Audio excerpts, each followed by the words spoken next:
नमस्ते आप सभी को। आप सभी लोग जानते हैं कि आने वाली 15 अगस्त 2025 से दिल्ली के अंदर में एक ईवी पॉलिसी को लागू करने की बात सरकार द्वारा की जा रही है, जिसके ऊपर लगातार सरकार अपनी ड्राफ्टिंग करने में लगी हुई है। और ये ईवी पॉलिसी दिल्ली वालों को एनफोर्स करेगी कि वो अपनी पेट्रोल और डीजल गाड़ियों से इलेक्ट्रिक व्हीकल्स पर मूव कर जाएँ। लेकिन यहाँ पर हो क्या रहा है, अपनी ईवी पॉलिसी बना करके सरकार हमारे ऊपर लागू करने की कोशिश में लगी हुई है, लेकिन खुद वो क्या कर रही है, अभी 8 मई 2025 को सरकार द्वारा दिल्ली वालों के पैसों से ही एक बजट निकाला गया है, एक टेंडर निकाला गया है लगभग 8.5 करोड़ रुपए का, जिसमें 60 गाड़ियाँ खरीदी जानी है। और ये 60 गाड़ियाँ कौन से मंत्रालय खरीदेंगे?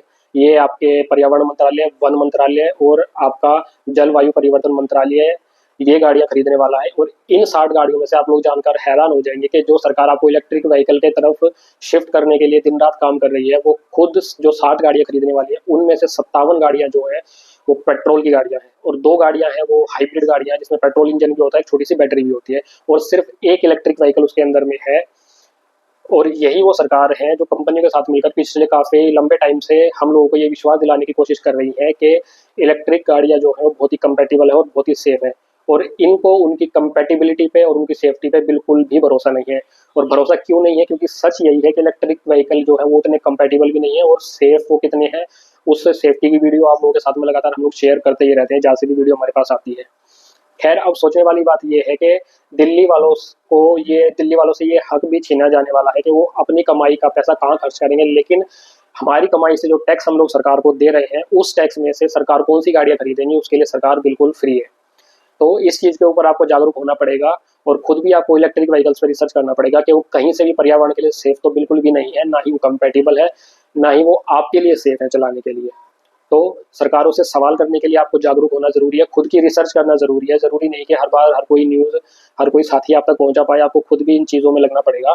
और सबसे बड़ी बात है, सरकारों से सवाल पूछना पड़ेगा। और ये जो लूप क्रिएट करने की कोशिश की जा रही है, ये झूठ का लूप सरकार जो बना रही है, जो हमारे ऊपर 15 अगस्त 2025 से धीरे-धीरे करके स्टेप वाइज़ मतलब थोपा जाना है, इस लूप को हमें पहले से समझना पड़ेगा और अपने पैसे को हमें अपने हिसाब से खर्च करने की आज़ादी को छीनने नहीं देना है, उसे हमें बनाए रखना है। और दूसरी चीज़, अपने आप को आपको अभी मैं तो ये कहूँगा, इसी चीज़ की एडवाइस दूँगा कि अपने आप को बिल्कुल अभी आप लोग रोक करके रखिए। ईवी पर शिफ्ट होने की गलती बिल्कुल मत कीजिए। ये सिर्फ़ इलेक्ट्रिक व्हीकल और इलेक्ट्रिक व्हीकल पॉलिसी एक लूप आपके चारों तरफ बनाया जा रहा है, जो आपके अंदर डर पैदा कर रहा है इलेक्ट्रिक व्हीकल पे शिफ्ट होने का। और ये लूप बहुत ज़्यादा दिन नहीं चलेगा। अगले जैसे ये लागू होगा उसके बाद में हम लोग भी इसके अगेंस्ट में लोगों को जागरूक कर रहे हैं और इसके लिए हम लोग काम भी कर रहे हैं। लेकिन आपकी भी ज़िम्मेदारी ये है कि इस लूप में फँसने से आपको अपने आप को बचाना पड़ेगा और अपने आप को इलेक्ट्रिक व्हीकल पे बिल्कुल भी अपने आप को शिफ्ट नहीं होने देना, क्योंकि ये लूप 2, 3, 4 साल बाद जब टूटना शुरू होगा, जब लोगों का भ्रम टूटना शुरू होगा, तो जैसे आज डेवलप्ड कंट्रीज़ जो हैं, विकसित देश जिनके अंदर में लोगों को सच समझ में आ रहा है कि ईवी खरीद के उन्होंने कितनी बड़ी गलती की थी, वो यहाँ भी धीरे-धीरे लोगों को समझ आना शुरू हो जाएगा। लेकिन आपको तब तक कम से कम इस लूप से बच करके रहना, इलेक्ट्रिक व्हीकल पे अपने आप को शिफ्ट बिल्कुल भी नहीं करना, चाहे वो टू व्हीलर हो, चाहे वो फोर व्हीलर हो।